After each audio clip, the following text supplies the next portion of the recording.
Hello friend, welcome to my YouTube channel Shiksha Mahasagar. Friends, आज मैं आपको आईयूपीएसी नॉमिनोक्लेचर या इन्हें हिंदी में आईयूपीएसी नामकरण भी कहा जाता है, इनके बारे में मैं आपको बताऊंगा। तो देखिए फ्रेंड्स, इनका आईयूपीएसी का पूरा नाम है international union of pure and applied chemistry. अब देखिए फ्रेंड्स, केमिस्ट्री में आईयूपीएसी नामकरण की आवश्यकता क्यों पड़ी, यह भी मैं आपको अब बता देता हूँ। तो देखिए, आईयूपीएसी नामकरण की केमिस्ट्री में आवश्यकता इसलिए पड़ी क्योंकि जटिल यौगिकों को नाम देना अत्यंत कठिन था। तब सन 1957 में आईयूपीएसी प्रणाली प्रस्तुत की गई, जो आज भी प्रचलित है। आईयूपीएसी प्रणाली जटिल यौगिकों के नामकरण की सर्वश्रेष्ठ प्रणाली है। अब देखिए क्या हुआ था फ्रेंड कि कुछ जटिल यौगिक थे, उनके नाम देना बहुत ही मुश्किल हो रहा था। तो कुछ रासायनिक वैज्ञानिकों ने क्या सोचा कि एक ऐसी पद्धति नामकरण की हो कार्बनिक यौगिकों के कि जिससे नाम देना आसान हो। तो उन्होंने सन 1957 में की आईयूपीएसी प्रणाली प्रस्तुत की, और यह प्रणाली 1957 से अब तक फ्रेंड्स चल रही है। मतलब 2021 में भी यह प्रणाली है, इसीलिए तो हम अब यह प्रणाली पढ़ रहे हैं। और यह प्रणाली आईयूपीएसी नामकरण की सबसे सर्वश्रेष्ठ प्रणाली है फ्रेंड्स। अब देखिए, थोड़ी सी बेसिक बात बता देता हूँ मैं आपको आईयूपीएसी नामकरण में। फ्रेंड्स क्या है, किसी भी कार्बनिक यौगिकों में कितने कार्बन है यह हम निम्न प्रकार से जान सकते हैं।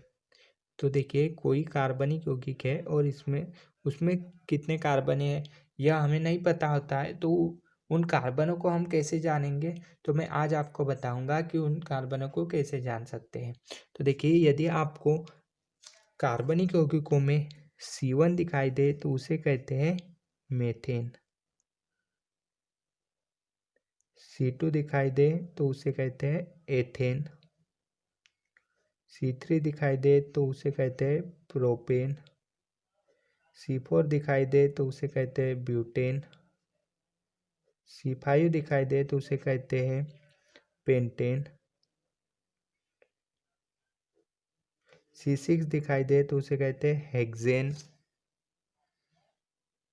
देखिए फ्रेंड्स, यदि 7 कार्बन है तो उसे हेप्टेन कहते हैं, 8 कार्बन है तो उसे ऑक्टेन कहते हैं, 9 कार्बन है तो उसे नोनेन कहते हैं, और 10 कार्बन है तो वह डेक्टोन कहलाता है। और इसे शॉर्टकट में हम कह सकते हैं meth, eth, prop, but, pent, hex, hept, oct, non और डेका। अब देखिए फ्रेंड्स, यदि आपको आईयूपीएसी नाम समझने हैं तो आपको क्रियात्मक समूह और हाइड्रोकार्बन समझना जरूरी है।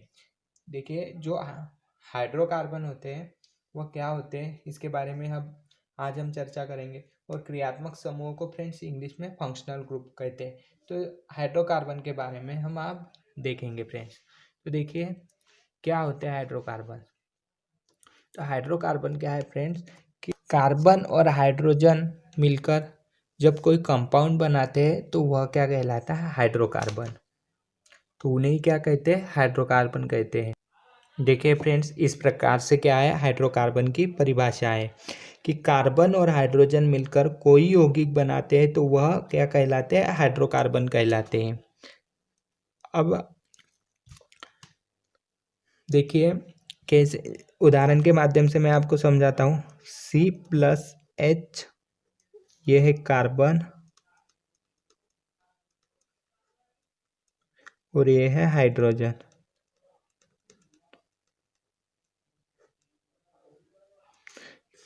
तो जब ये कार्बन और ये हाइड्रोजन आपस में मिल जाएंगे, यह कार्बन और यह हाइड्रोजन, तो यह क्या बनाएंगे, हाइड्रोकार्बन CH। तो यह बन जाएगा हाइड्रोकार्बन। अब हम बात करते हैं हाइड्रोकार्बन के प्रकारों की, मतलब टाइप्स ऑफ हाइड्रोकार्बन। तो हाइड्रोकार्बन के फ्रेंड्स 2 प्रकार होते हैं। पहला प्रकार होता है संतृप्त हाइड्रोकार्बन, मतलब सेचुरेटेड हाइड्रोकार्बन। संतृप्त हाइड्रोकार्बन।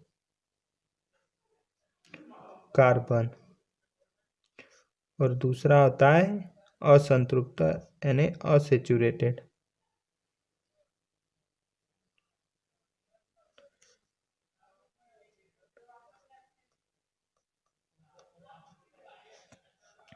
ये दो हाइड्रोकार्बन के प्रकार है।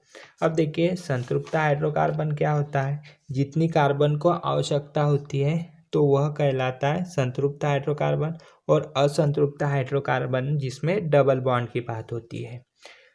अब इसके आगे बढ़ते हैं हम, तो इसके आगे फ्रेंड्स जो हाइड्रोकार्बन है उसके वर्गीकरण को हम देखेंगे। तो हाइड्रोकार्बन को 3 वर्गों में फ्रेंड्स बांटा गया है। तो वह इस प्रकार से देखिए, इस प्रकार से फ्रेंड्स हाइड्रोकार्बन को 3 वर्गों में बांटा है। पहला एल्केन, दूसरा एल्कीन और तीसरा एल्काइन। ये हाइड्रोकार्बन के 3 ग्रुप है। पहला होता है एल्केन, इसे कहते हैं एल्केन ग्रुप, इसे कहते हैं एल्कीन ग्रुप और इसे कहते हैं एल्काइन ग्रुप। अब देखिए एल्कीन ग्रुप में आते हैं। एल्कीन ग्रुप में बात होती है फ्रेंड्स, एल्केन ग्रुप में फ्रेंड्स कार्बन कार्बन के बीच में, मतलब 2 कार्बन के बीच में कभी भी सिंगल बॉन्ड होता है, और उन एल्केन के पीछे क्या लगता है, एन लगता है। और एल्कीन में फ्रेंड्स कभी भी 2 कार्बन के बीच में डबल बॉन्ड होते हैं और इनके पीछे इन होता है। और एल्काइन में फ्रेंड्स 2 कार्बन के बीच में ट्रिपल बॉन्ड होते हैं और इनके पीछे आइन लगता है। देखिए एल्केन, एन आ गया, आप जब बोलेंगे तो आपको समझ। एल्कीन, इन, पीछे इन आ रहा है। एल्काइन, आइन, क्या आ रहा है, आइन। तो इस प्रकार से अब देखिए इसमें मेथेन। अब मेथेन का फार्मूला होता है फ्रेंड्स CH4। एथेन का होता है C2H6। देखिए इसमें क्या होगा फ्रेंड्स, कार्बन में एक में बढ़ोतरी होगी, मतलब यहाँ पर कार्बन C1 था, यहाँ पे C2 हुआ, और यहाँ पर हाइड्रोजन की एल्केन ग्रुप में हाइड्रोजन डबल होते जाएंगे। यहाँ पर आ जाएगा C3H8, C4H10 और C5H12। इस प्रकार से है फ्रेंड्स एल्केन के। अब इसका एक सूत्र होता है फ्रेंड्स जिससे हम इनको निकाल सकते हैं। तो सूत्र होता है फ्रेंड्स CnH2n + 2H2n + 2। अब ये जो n होता है तो n के बराबर कभी भी ये कार्बन का मान हम रखते हैं। देखिए यहाँ पर यदि हम 2 रखते हैं, है ना, तो n बराबर, अब यहाँ पर हम n के जगह पर 2 रखना है, हम H2 n के स्थान पर यहाँ पर कितने 2 + 2।